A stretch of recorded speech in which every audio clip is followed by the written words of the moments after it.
a lot of my customers say they're just stuck in this blur of digital and world changing and everything like that, and they can sort of see the high level opportunities, but they just don't know where to start. And I think for me, the most rewarding thing for me is helping an organization, but then in doing that, you see an individual grow. Welcome to Jane Jackson Careers, a podcast that takes your career to the next level. Here's your host, Jane Jackson, author of Amazon Careers bestseller, Navigating Career Crossroads.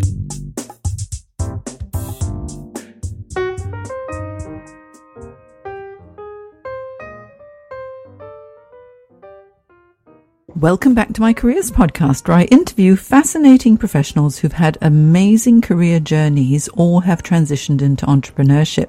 Now today, I'm very privileged to have on the show Marc Havercroft, who's the Vice President of HCM Cloud Strategy and Transformation. He brings more than 20 years experience within the future workforce strategy and transformation, helping clients adapt their HR strategy to meet the opportunity of the new digital world and the future workforce needed. His expertise includes advisory and strategy and workforce design for organizations going through major change, as well as new entrants into the Asia ANZ region from both greenfield to M&A structures. From talent acquisition to talent management, Marc provides clients with not only high-level visibility on current and global trends, but is able to turn this into meaningful workforce strategies that truly deliver. He's worked across industries from financial services, telco, energy, media, digital, social, and to the public sector as well. He's a fellow of RE, the Australian Human Resource Institute, and CIPD, and is based out of Sydney, Australia, where he lives with his wife and 2 children. Now, Marc and I worked together many years ago, and his career journey has been such an interesting one that I'd love to be able to share it with you. So welcome to the show, Marc. Thank you, Jane. Good to be here. Yeah, thanks for taking time out. I know, well, I'm in Sydney and you're in Brisbane today. So I really appreciate your time today. So how about, just to kick us off, I always like to find out a little bit about your career aspirations during your early days when you were a young boy. Well, it's a good question, actually. I had my sister visiting recently, and we were discussing, as we grew up, what we wanted to be and different things like that. So this may sound a little strange. I know it's Friday, but my first aspiration was to be an elephant. So I wasn't expecting that, Marc. No, my sister's very adamant in the fact that that's what I wanted to be. So, well, you know, obviously I didn't achieve that for obvious reasons. But I think when I was younger, I always had an interest in technology, everything from the first lot of PCs like ZX Spectrums and Commodores. I'm probably showing my age, but those were the sorts of things I was interested in. And then, I don't know about career aspirations, but I always thought, well, you know, all the older folk around me seem to be working. So technology was always part of what I wanted to do, but I wasn't really that clear on the specifics of it. And now, fast forward many, many years, and you're the Global Vice President of HCM Strategy and Transformation and Digital Strategy and all things HR and leadership and development. That's your thing. How did that journey go? Because I had a look on your LinkedIn profile, just going way back when, and you've worked in executive search, you've worked for Singtel Optus, HBOS, IBM, Mercer, many, you know, mostly in talent management and leadership. So can you give us a little transformation history? How did you make all of these changes? Because it sounds like a really interesting career journey within human resources. Yeah, it's I've had a few ex-colleagues and people ask me the same question, because it's and I say to them, first, there was no grand plan. I think the first thing I think I've always done is I've always taken opportunity, and what I mean by that is sometimes for example, when I was in executive search, I was working in that field, and then the company I was working for bought a job board. Monster.com was the job board that they bought, and you know, they were sort of they had some commercial challenges of getting, I guess, recruitment companies to stop putting adverts in paper and use online job boards. So I took an opportunity to work with the leader of that business, which is way back when in the UK, and that sort of started my journey around, I guess, HR and technology. At that side, it was, it's just another medium, a job board, and obviously probably old hat nowadays. But at that time, everybody was looking in the back of the big broadsheets for their jobs, and recruitment companies were selling those job spaces to clients to advertise their jobs. So. That led on to some experience in technology, and then the company acquired other companies. And the other principle, and I got this from my first boss as well when I left university, was, whatever job you're doing, do it well, and that will bring you opportunity, rather than always looking at the next job and I guess being resentful of your current job. So taking opportunity and working hard to do the job you're doing well seems to be the two sort of key pivot points for me. And how did you find transitioning from one organization to another in different industries as well? Because, being in telco and then going to IBM and then to Mercer, there must have been quite a difference in the corporate culture. How did you adapt to that? Yeah, look, I've always found, and I think maybe working in consulting, you work with a lot of organizations, and the problems are the same, but obviously the cultures and things are different. But the actual root cause problem or the output they want is the same. You've just then got to understand the industry and the dynamics, and then the dynamics of the different companies. For me, I think it's all about, emotional intelligence skills. It's the ability to connect with people, irrespective. I think we all have preconceptions of lawyers and bankers and all the rest of those things. And look, some of those conceptions are very true. I've met those people, but some are also very, very different. So, I think it's a very sort of corny thing, but it's really about being adaptable and being sort of socially and emotionally aware of the environment. People are people at the end of the day, whichever organisation you join. So I think as long as you get good connection with the people around you, and most importantly, you're clear on what the measure of success is in the job that you're doing, the rest seems to fall in place. I've been talking a lot with people about workplace values recently, and when it comes to leadership development and job satisfaction and really feeling, you're in the right place at the right time, what's your opinion on workplace values, the values of a team, the values of the organization, and how it helps people to really be as productive and motivated? I'm a huge believer in it. I mean, my job, we've got some fancy titles and different things, but ultimately it's really about getting the best out of people. And in any business that you're in, people are the business. I do a lot of work with companies now about digital transformation, and I say to them, well, look, if the people aren't clear on what you're doing and you're not aligned values and they're not really clear on what the purpose is, it doesn't matter if you're a biscuit factory or a high-tech company, it's not going to happen. So I think I believe it comes back to sort of how we behave as human beings. I mean, it's, manners and values, I think, are inherent in anybody's character. So I think it's the same in a business. So I think it's important to be clear on what those are and live those. And, they don't need to be lovely corporate, lovely HR buzzwords either. I mean, it as long as it's clear, and it's it's lived and the values, like where I work at the moment, I've worked in two big technology companies, and I can say certainly the values of how people are treated can be very different. Whether you like one or another, that's a personal place, but I think both lived by those values, and you knew it when you went in. So I think it's extremely important, and I think it's important for the individual and their productivity. It's important for a business owner and understanding the culture of their workforce as well. Yeah, values are so important, and you're absolutely right with regard to emotional intelligence. It's you need that in order to be able to communicate effectively. A lot of what your work focuses on is HR strategy, and then meeting the opportunity of the digital world and the future workforce. So, what can you explain to us about how things are changing because of digital now?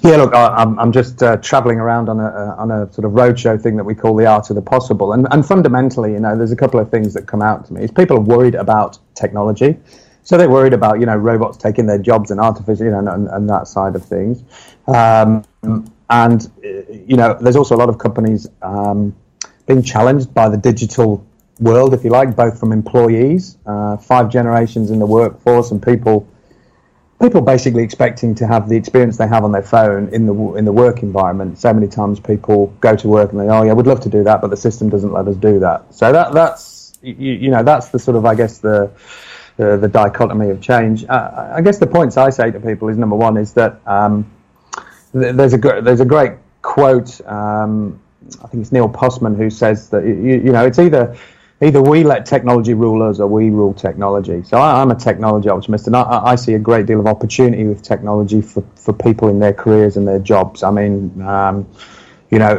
lot of administrative tasks or labor-intensive tasks can now be done by a machine, and that doesn't mean that people lose their jobs. It means that there's an ability for the human to move on and use our best asset, which is our brain, really. Machines are invented by us and do things based on somebody's ideas and wants and an output that we want. So I think you've got to be a bit of a technology optimist, and you've got to start to look at the job that you have and also the knowledge that you have.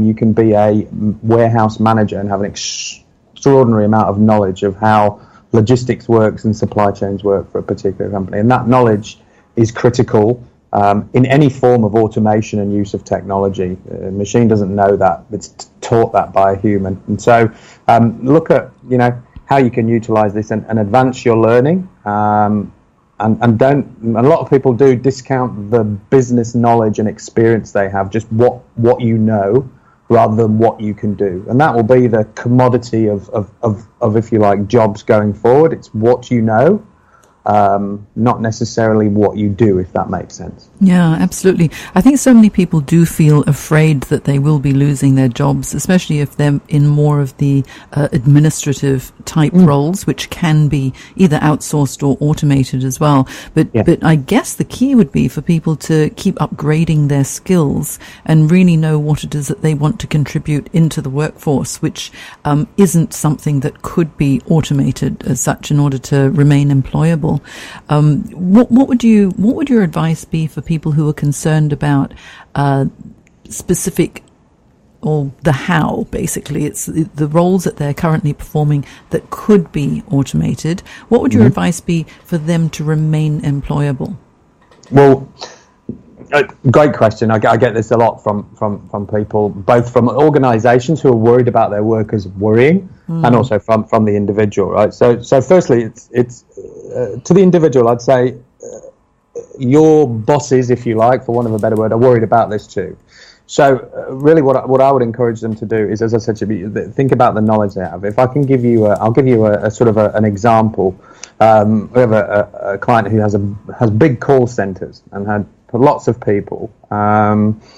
And what's happening basically is sort of basic inquiries and website inquiries are being dealt with by machines. I'm sure you've logged onto internet sites and get this little chat thing that comes up, are you okay and what you want to do? Or when you call up a call center, you sort of press 1 for this or go for that, and you can get an automated voice. All that's happening is that sort of administrative work that you as a person is doing, that sort of stuff that keeps you really busy for 4 out of the 8 hours a day, just processing paper, processing claims, ticking boxes on a website, that is getting freed up by automation. So the real question is, well look, that gives you 4 hours back a day. When you think about the business and where it's going, so I talked about a call center. People will always want to deal with people at a certain point. So what I would say is that start to look at, I guess, your business and that value chain of the customer interaction and think, well, okay, I don't need to do all that process work now. So that leaves me free to actually maybe talk to customers, speak to new customers, develop that customer's footprint. And I'm just giving one example from a sort of a call center customer interaction, but it's exactly the same if you were in finance, if you were in IT, that maybe you didn't touch the customers, but you supported that side of the business. Removing all that, admin that we all have to, hive away a couple of hours for a week or a day, frees you up to actually focus on executing what the business wants, which is, let's be honest, which is, keeping customers and getting new customers in whichever shape or form the business is in. Yeah, I think that sales effort is so important. And then, building the relationships, because while we're, hiding behind a computer, filling in fields in an Excel spreadsheet or whatever it might be, that's just busy work, isn't it? Exactly. And it just takes up so much time. Just on a really small level for my own, coaching practice, I was spending so much time scheduling appointments, exploratory conversations, rescheduling, changing times or whatever, and the toing and froing via email and phone was ridiculous. So I just installed on my website something very simple. It's a scheduling tool.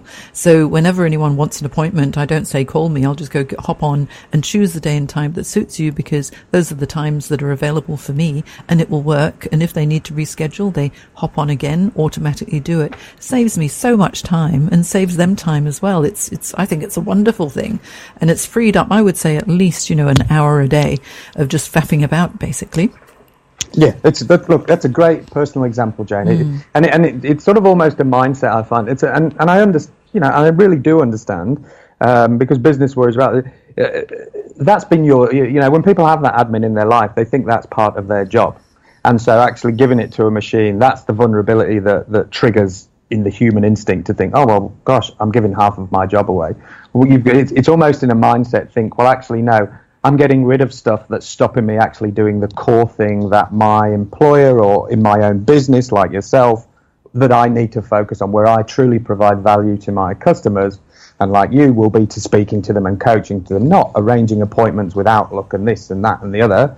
That's no value to anybody, really. Is it? It's so you freed up time to be more supportive to your clients, and no doubt, with due respect to your admin, Jane, that scheduling software is probably a lot better at it as well.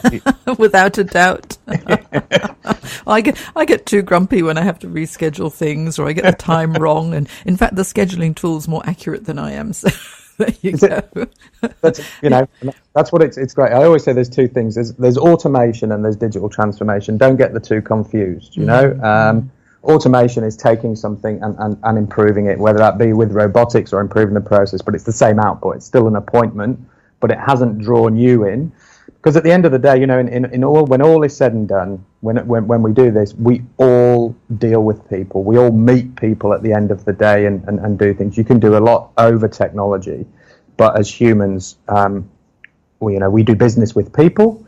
And 80% of communication is non-verbal, right? So freeing up your time makes a new shape for your job, but will make you more productive in your own business or in as an employee in another business. Yeah, your passion for what you do really comes through. Tell me, what's the most rewarding aspect of your current role?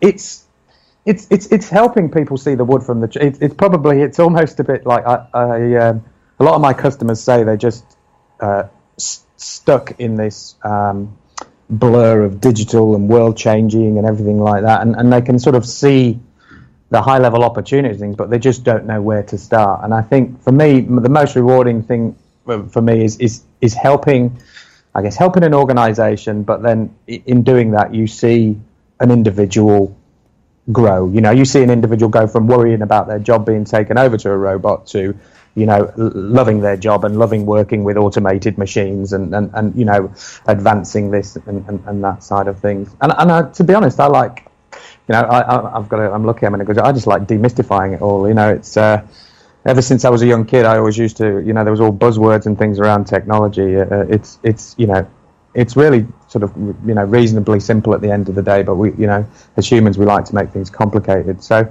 I honestly just like helping a company through, all this noise and helping them, achieve what they want to do. I'm lucky I get to see, companies like Under Armour go from making T-shirts to now having, full fitness digital apps and great sort of customer experience and growing their business, all the way through to biscuit factories in Belgium who were about to go bust as a 100-year-old business and now is, using automation and digital to challenge the big guys and continue with a really well-known family business. And I think at the end of the day, I always look at all these things as human beings. And I think that's what gives me the greatest joy, like it does anybody, when you see somebody go from being in a position of concern or confusion into, having a clear direction and it sounds corny, but just being happy in what they do. Mm-hmm. It sounds like you found, the perfect balance, really, because you're so passionate about the tech side, and then you're passionate about the individuals and the people too, and it's like the perfect sweet spot that you found. What would you say for anyone who wants to get into human resources, talent development, leadership and development? What would be your top 3 tips for success? So going forward, right, you no longer need to work, your way up, if you know what I mean. I think there's a lot of careers that have been that you sort of start, as a junior, then a manager and all that. And so HR, you get, HR consultants, HR managers, so on and so forth. The workforce now going forward in this digital world is an asset. It's not a necessary evil. It's not a cost on the balance sheet. It's an actual, it's probably the number one commercial asset.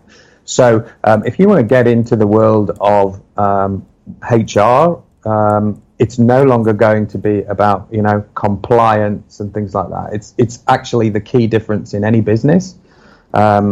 So, go in it with a business mind. I have a great customer, and she says to her CEO,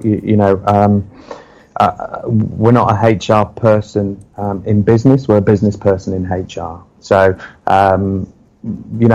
if you're passionate about that, of that side of things, then don't get sort of caught up in the fact that you might not be in that role now. There's so much opportunity and change in the world. So go and find opportunity. Like I said at the top of the call, for me, it was just get something that you're interested in and do it well. The career follows, the rewards and things follow. But once you do find your passion and you follow it and you're enjoying it, I can speak from experience. Opportunity comes along that you've never even thought of when you started out. But it will come along. So just get stuck in. I like that quote. You're not an HR person in business, you're a business person in HR. So it's almost like really thinking like an entrepreneur. Yeah, absolutely. I mean, always thinking, or maybe as a consultant, how can I make this better? How can I make it better for all of us? That's truly valuable advice. Yeah. And now, one thing that we hadn't actually mentioned yet is that where you are the global VP of HCM strategy and transformation is SAP. That's right. And I've been reading a lot about how very workforce friendly SAP is, because they really encourage remote workers as well, don't they? Yeah, look, well, yeah, it's like everything, and look, this is an 80,000 strong sort of company. It's the biggest software company in Europe. It's a big company, but like any organisation, be it 80,000 or 8, our leader recognises that if we're going to be around as a business, except people are his key asset. So, the business, as you were talking about before, has a value about valuing its people, and you value your colleagues, and that's certainly not based on job title or location or anything like that. It's just a human basic of treating people how you'd like to be treated yourself. So, I can certainly say that the company really does do that. Some would argue to a fault. I think it's a good fault to have. And we've won various awards around the world for employers of choice and things like that. But all that is great, and it's part of our board reporting and our reports to the market about our value for our people and what we do about learning and teaching. But to me, the biggest thing is that I said we're 80,000 people, but I walked into the office in Brisbane. I was in Melbourne yesterday and stuff. It's lived at everybody in all levels. Everybody respects each other, and you talked about values before. It's one thing to have them; it's another thing to live them, if you know what I mean. So, I'm very happy where I am, and it's good to see that it's not just rhetoric and it's lived out day to day. Yeah, no, it's wonderful to be in a place where you can really live and breathe your values, and others also respect that and are true to themselves as well. So, what an interesting conversation we've had, Marc. That's fantastic. So, if anyone wanted to find out more about you, where would be the best place for them to go? Well, I guess in the world we live in, Jane, might go start at LinkedIn. You know what's so good is that despite it being such a digital world now, you are getting on a plane and you're going and you're shaking people's hands and looking them in the eye, because there's nothing more important than that human contact. They demand it, Jane. That's the meeting I've got today. We've got people flying in from France to for us all to meet. So that's, I guess, to your point. Without people worry about digital technologies and things, you still need people to get together, and as human beings we like to see each other and sit down together. It's how we work as a group, if you like. So it'll never go away. Just like we're doing this podcast, these methods just help us with distance and that continued conversation. Thank you so much, Marc. It's been a really interesting conversation. I wish you very well in Brisbane and all the rest of your travels as well. And we'll have to have you come back onto the show again and tell us more about all the new initiatives and artificial intelligence and digital transformation in about six months' time or so. No worries. Anytime, Jane. Anytime at all. Lovely. Thank you, Marc. Bye. Take care. Bye-bye.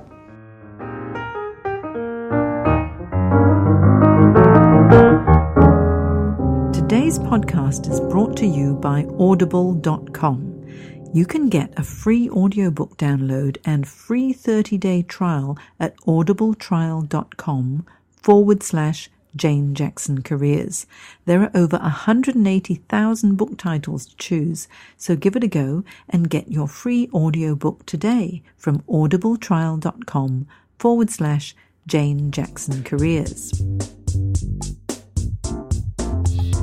You've been listening to Jane Jackson Careers. Sign up to receive regular career advice at janejacksoncoach.com.